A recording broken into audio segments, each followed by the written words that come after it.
Wait, was that music? Is that our new podcast theme music? Yeah, I don't like it. Wendy. I love it.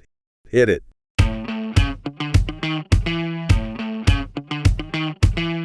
Yeah, I don't like it. Let's start over. Hello, friends. Welcome to the Shepard-Smith Compliance Consulting October 2025 Deep Dive podcast. We are your super awesome, amazing hosts, Frank and Wendy. The air is definitely crisp, the leaves are turning, and yes, the pumpkin spice lattes are absolutely flowing. We are fully embracing the spirit of October here. But, beyond the seasonal fun, we're here to dive deep into something really crucial for integrity and trust. Especially in research and public service, we're talking about conflicts of interest. Indeed. And our mission today is, well, to help you, our listener, get a really clear handle on the latest regulations and just the broader federal picture around conflicts of interest. We'll unpack what it all means for institutions, for the researchers themselves, and ultimately for the reliability of the work being done. Yeah, think of this as your shortcut to being well-informed, making sure you're up to date and, ready to navigate these often tricky waters with confidence. And what makes this really timely, actually, is a brand new policy coming from the National Institutes of Health. It kicks in very soon, October 1st, 2025. Okay, October 1st, so this is happening now. Exactly. It makes this deep dive incredibly relevant. All right, let's unpack this then. What's the core of this new NIH policy? It's not OD 25-133, right? Why is it such a big deal? Essentially, the NIH is now requiring its recipients, the institutions getting the funding, to provide specific training.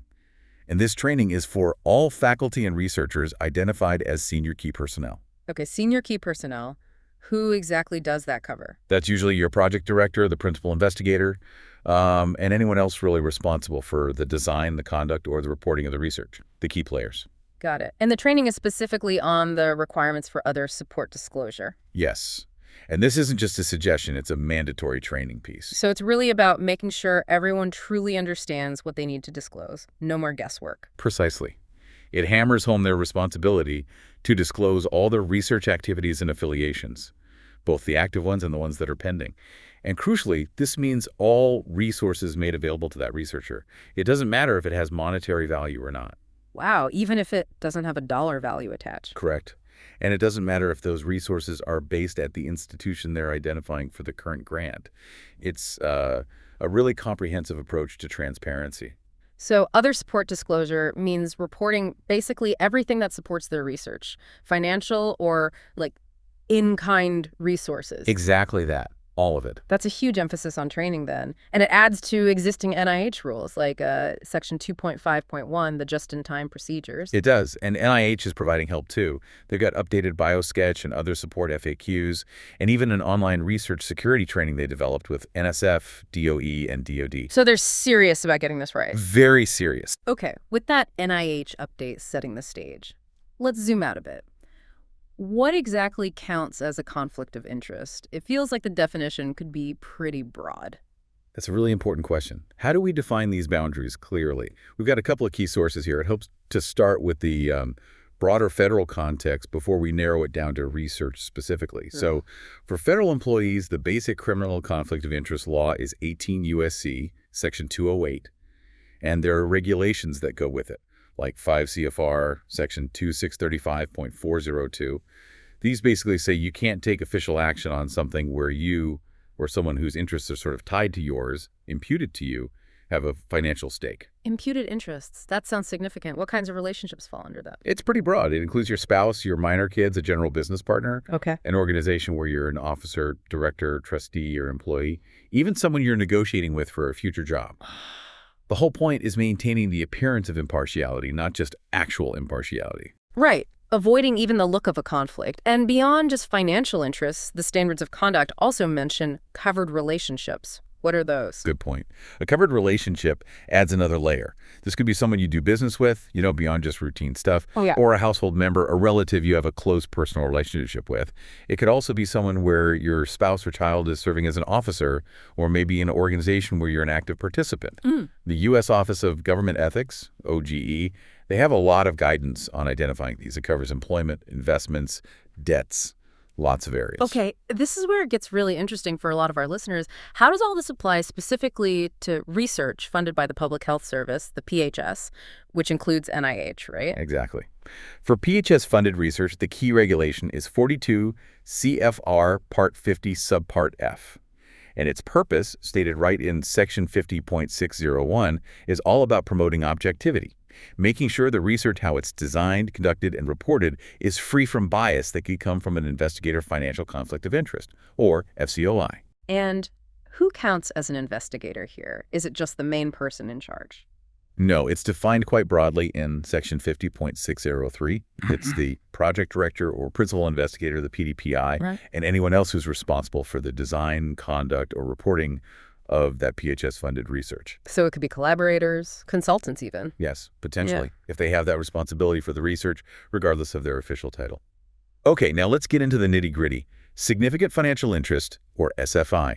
What makes a financial interest significant enough under these rules? Right. This is where people really need the details. It is. So for publicly traded entities, companies listed on a stock exchange, it's significant if the value of payment you received in the last 12 months, things like salary, consulting fees, honoraria, paid authorship, plus the value of any equity interest you hold, like stock or stock options, on the date you disclose, if that total is more than $5,000. Okay, $5,000 combined. And for non-publicly traded companies? For non-publicly traded entities, it's if the payment received in the prior 12 months is over $5,000.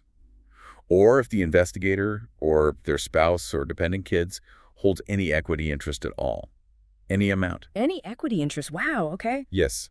Also included under SFI is income from intellectual property rights, so patents, copyrights, that sort of thing. And then there's reimbursed or sponsored travel. This is a big one people sometimes miss. Travel. How does that work? It must be disclosed if it's related to your institutional responsibilities, unless it's sponsored by certain exempt groups. Exempt groups like? Like a federal, state, or local government agency, another university or institution of higher education, an academic teaching hospital, a medical center, or a research institute that's affiliated with one of those. Okay, so travel paid for by those generally doesn't need detailed disclosure. Right, but for any other sponsored travel related to your duties, you need to disclose the details. The purpose of the trip, who sponsored it, the destination, and how long it lasted. That's quite detailed. So are there things that are definitely not considered a significant financial interest? Any common exclusions? Yes, that's a good clarification. It generally doesn't include salary, royalties, or other payments you get from your own institution, assuming it's related to your job there. Also excluded is an ownership interest in your own institution if it happens to be a for-profit organization applying for Small Business Innovation Research, SBIR, or Small Business Technology Transfer, STTR, funding. Okay. And income from things like mutual funds or retirement accounts, as long as you don't directly control the investment decisions in those accounts. Makes sense. And finally, income from seminars, lectures, or teaching engagements, or from serving on advisory committees or review panels, if it's sponsored by those same exempt entities we mentioned for travel, government agencies, universities, academic medical centers, and so on. Right, so the focus is really on those external financial ties that could potentially influence the research. Okay, it definitely sounds like a complex landscape for individual researchers, but what about the institutions getting the PHS funding? What are their responsibilities in all this? Yes, the institutional side. What's really striking here is how, well, comprehensive the expectations are under Section 50.604. Institutions aren't just supposed to collect forms. They have to be more proactive. Much more. They're actively managing these situations to safeguard objectivity. Every institution has to maintain an up-to-date, written, and enforced FCOI policy, and that policy needs to be publicly accessible, or at least available within 5 business days if someone asks. Publicly accessible, okay. They also have to inform all their investigators about the policy and their specific disclosure responsibilities. And crucially, tying back to that new NIH rule, they must require investigator training. The mandatory training we talked about earlier. Yes. It has to happen before an investigator starts working on PHS-funded research, then at least every 4 years. And also immediately if the institution changes its FCOI policies, if an investigator is new to the institution, or if an investigator hasn't complied with the policy or management plan. That reinforces the training requirements significantly. Absolutely. And if they work with subrecipients like collaborating institutions, they need a written agreement, making sure those investigators also comply, specifying whose FCOI policy applies and how reporting will flow back. Okay, what else? They need to designate specific officials who are responsible for soliciting and reviewing the disclosures.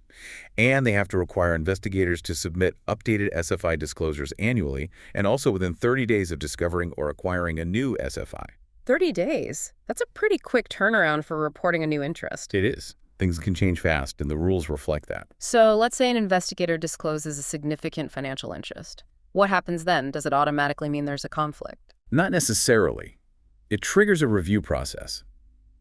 The designated institutional official or officials have to first figure out if that SFI is related to the PHS-funded research. Related meaning? Meaning it could be affected by the research results, or it's an interest in a company or entity whose own financial situation could be affected by the research. Okay, so there has to be a link. Yes. Yeah. And if it's related, then they determine if it actually constitutes an FCOI, a financial conflict of interest. And what's the threshold for it being an FCOI? The standard is whether that financial interest could directly and significantly affect the design, conduct, or reporting of the research. It's about the potential for bias. Okay, so it has to be related and have the potential to directly and significantly affect the research. Correct. And if an FCOI is identified, the institution can't just note it down, right? They have to actively manage it. Exactly right. If an FCOI exists, the institution must take action to manage it, according to Section 50.605. This means developing and putting in place a management plan. And this has to happen before any grant funds are spent on the project. A management plan. What kinds of things might be in that plan? Well, there are several options. It could involve public disclosure of the FCOI, maybe in presentations or publications related to the research. For research involving human subjects, it might mean disclosing the FCOI directly to the participants. Oh, interesting. Other strategies could be appointing an independent monitor to oversee the research and protect against bias, maybe modifying the research plan itself, changing the responsibilities of the conflicted investigator, or even in some cases, requiring the investigator to reduce or completely eliminate the financial interest. So quite a range of actions depending on the situation. Yes, the goal is always to mitigate or eliminate the potential for bias. It sounds like a really significant undertaking for institutions to track all this, review it, develop plans. It's definitely not a set it and forget it kind of thing. Absolutely not. It requires ongoing vigilance. What happens if, say, an FCOI isn't identified right away or maybe wasn't managed properly? That's a serious situation. If an FCOI wasn't identified or managed in a timely way, the institution has to conduct a retrospective review. Looking back at what happened. Yes, within 120 days of figuring out the non-compliance.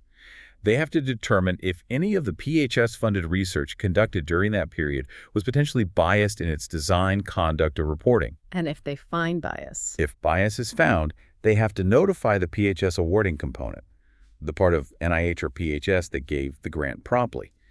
And they have to submit a mitigation report outlining what happened and how they're fixing it. And there's another critical piece here, specifically for senior key personnel. Okay. If one of these key individuals discloses an SFI, and it's determined to be related to the research, and it's identified as an FCOI, the institution must make information about that FCOI publicly accessible. Publicly accessible? How? Either through a publicly available website or by providing a written response within 5 business days if someone requests the information. What information has to be public? It includes the investigator's name, their title or role on the project, Yeah. the name of the entity where the financial interest lies, the nature of that financial interest, like is it equity consulting fees, Yeah. and the approximate dollar value. The actual dollar. Yeah. Using specific ranges like $4,999, $5,000, $9,999, $10,000, $19,999, and then increments up to $100,000, and then amounts over $100,000. And this public information has to be updated at least annually. Wow, that's a significant level of transparency for those key personnel conflicts. It is. It underscores the public accountability aspect. As you can probably tell, keeping up with all these institutional requirements, the policies, the training, the reviews, the management plans, the public disclosures, it's a major task. And this is exactly why specialized help, like the kind offered by Shepard-Smith Compliance Consulting, LLC, can be so valuable. They really specialize in helping institutions, universities, hospitals, other research organizations optimize their research operations and make sure they're compliant. They can literally assist your organization in developing a clear conflict of interest policy, creating really robust disclosure forms, or ensuring your website disclosures meet all these detailed requirements.